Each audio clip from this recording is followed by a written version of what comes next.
So welcome back to the Fantastic Programmer, and in this video we will see what is the ITIS, what is CBO streams that comes under the ITIS unit, and also we can see what is CBO stream and what is the career growth in the CBO stream, what are the technologies comes under the CBO stream, it is good or bad, how much percentage hike in the CBO stream, and there is coding or not, there is a development role or not, and so many questions that are asked in the CBS stream. So we will see everything in this video, so be connected till the end. So what is ITIS? ITIS means Information Technology Infrastructure Service. Okay, what's the roles offered by the TCS in ITIS? So there are so many roles like banking and insurance, financial services, then life sciences and healthcare, telecom related, hardware, software related. So there are many services are comes under the Information Technology Infrastructure Service. Now the next question is what is CBO stream? तो CBO stream क्या होती है? Cognitive business operations. Okay, इसके अंदर आपको मिलता है support का रोल। अब सपोर्ट का रोल क्या होता है? Like if your clients have some problems related to hardware और software, so you have to solve their queries. Okay, so आपको उनकी क्वेरीज सॉल्व करनी है, सपोर्ट रोल रहता है इसमें। हेल्प डेस्क वाले भी आते हैं, लाइक जैसे हम एग्जांपल ले लेते हैं एयरटेल की कंपनी का। ओके, सो आपको कुछ नेटवर्क रिलेटेड इश्यू आया है कि आपका नेटवर्क कनेक्टेड नहीं हो रहा, आपका नेट नहीं चल रहा है, तो आप एयरटेल वालों को कॉल करके उन्हें बता देते हो कि आपकी ये प्रॉब्लम है, सो आपको ये सॉल्व करनी है। ओके, सो हेल्प डेस्क वाले सबसे पहले आपकी सारी इन्फॉर्मेशन लेते हैं, देन उसके बाद में वो सॉल्यूशन प्रोवाइड करते हैं।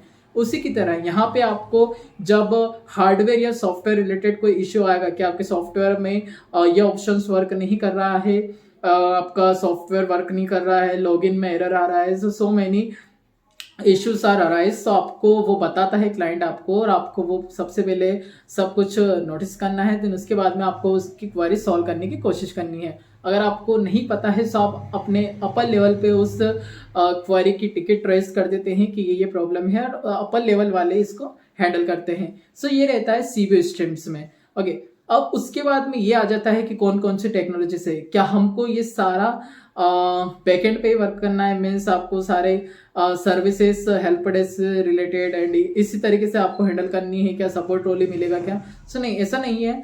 Cognitive business operation means CBO stream में और भी बहुत सारी टेक्नोलॉजीज आती है, लाइक आपका हो जाता है क्लाउड सर्विसेज भी आती है, आईओटी भी आती है, Windows servers, networking, databases and so many technologies are comes under the CBO streams. Linux, Unix also comes under the CBO streams. Okay, so ऐसा नहीं है कि आपको सपोर्ट का रोल मिलेगा, आपको इन टेक्नोलॉजीज पे वर्क करने का भी मौका मिल सकता है, आपको डेटाबेसेस पे को हैंडल करने का भी दिया जा सकता है कि आपको इन डेटाबेसेस को हैंडल करना है इस प्रोजेक्ट के ऊपर। सो इस तरीके से आपको CBO स्ट्रीम में वर्क करना होता है। नाउ क्वेश्चन आता है कि अब कोडिंग पार्ट है या नहीं CBO स्ट्रीम में, डेवलपमेंट रोल। तो CBO स्ट्रीम में डेवलपमेंट रोल नहीं है, 5% हो सकता है, एंड अगर कोडिंग पार्ट रहा तो वो लिनक्स यूनिक्स के ऊपर हो सकता है, कुछ कमांड वगैरह हो, या फिर power shell, windows power shell भी इसके अंदर ही आता है। सो वो भी इसके अंदर आप यूज़ कर सकते हो पावर शेल। अगर आपके प्रोजेक्ट में रिक्वायरमेंट है तो आपको ये रहेगा, नहीं तो आपको मोस्टली आपको टेक्नोलॉजीज पे ही वर्क करना है, पोर्टल्स पे ही वर्क करना है, टिकट सिस्टम पे वर्क करना है, एंड क्वेरी सॉल्व करनी है आपको क्लाइंटों के। सो इस टाइप का वर्क रहता है सीबीओ स्ट्रीम में। अब हम बात कर लेते हैं कि सीबीओ गुड है या बैड है। लाइक अगर आपको इन फ्यूचर आपको अगर डेवलपमेंट रोल में जाना है, या फिर आपको प्रोडक्ट बेस्ड जैसी कंपनीज में जाना है, सो करियर ग्रोथ के लिए सीबीओ स्ट्रीम उतना अच्छा नहीं है। ओके, अगर आपको ऐसा नहीं है कि सीबीओ स्ट्रीम पूरा ही बेकार है, लाइक नेटवर्किंग आ जाता है इसमें, क्लाउड कंप्यूटिंग आ जाता है, आईओटी आ जाता है, जो कि लेटेस्ट टेक्नोलॉजीज है, अगर आपको उन पे वर्क मिलता है। डेटाबेस का यूज़ हर जगह होता है, हर एक कंपनी में होता है। सो करियर ग्रोथ तो है, ऐसा भी नहीं है, लेकिन उतना नहीं है। अगर आप डेवलपमेंट साइड में जाना चाहते हो तो उस हिसाब से नहीं है, नहीं तो ग्रोथ अच्छी है सीबीओ स्ट्रीम में भी। ओके, नाउ आपको अगर डेवलपमेंट फील्ड में जाना है तो आप सीबीओ स्ट्रीम के साथ साथ अपनी डेवलपमेंट स्किल्स को भी एनहांस कर सकते हो, कोडिंग भी आप कर सकते हो साथ साथ में अपने एनहांसमेंट स्किल्स बनाने के लिए।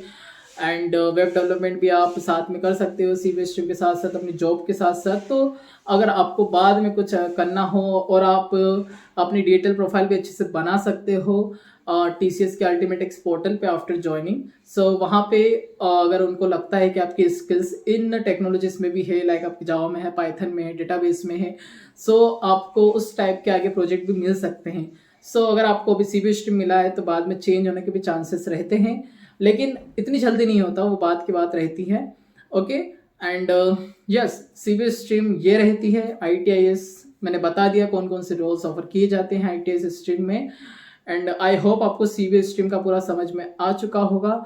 एंड और भी बहुत सारे वीडियोस मैं आपके लिए लाता रहूँगा जो आपके लिए हेल्पफुल रहेंगे।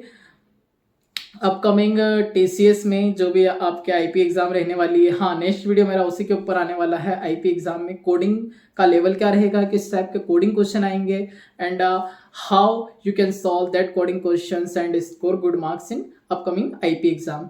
Okay, so thank you so much and तक बने रहने के लिए इस वीडियो में। एंड आई होप मैंने आपकी बहुत सारी क्वेरी सॉल्व करेगी। हाँ, एक और मुझे क्वेरी याद आई, बहुत सारे जो क्वेश्चन आ रहे थे, कुछ स्टूडेंट्स को ओनली सीबीएस स्ट्रीम से रिलेटेड कोर्सेस आए हैं। लाइक फर्स्ट पार्ट जो है उनका केवाईटी बिजनेस स्किल्स एंड या दो पार्ट सेम है, उसके बाद में उनको पूरा कोग्निट ये सीबीएस स्ट्रीम से रिलेटेड सारे टॉपिक्स आए हैं, like Windows servers, networking, Unix, Linux, इस टाइप के टॉपिक्स आए हैं। एंड उसमें कोडिंग नहीं है, और यूनिक्स का एक कोड आया लेकिन वो यूनिक्स का कोड है, उसमें जावा पाइथन कुछ भी इंक्लूडेड नहीं है। सो बहुत सारे के क्वेश्चन ये आ रहे थे कि हमारा आईपी एग्जाम इस बेसिस पे होगा, उनको जावा पाइथन के भी कोर्सेस अवेलेबल नहीं है एक्सप्लोर पे, ओनली सीबीएस स्ट्रीम से रिलेटेड जो जो कोर्सेज है वो अवेलेबल है। सो उनका क्वेश्चन यही था कि क्या हमको आईपी एग्जाम इन टेक्नोलॉजीज पर देनी पड़ेगी, हमको कोडिंग की प्रैक्टिस नहीं करनी पड़ेगी, ये वो।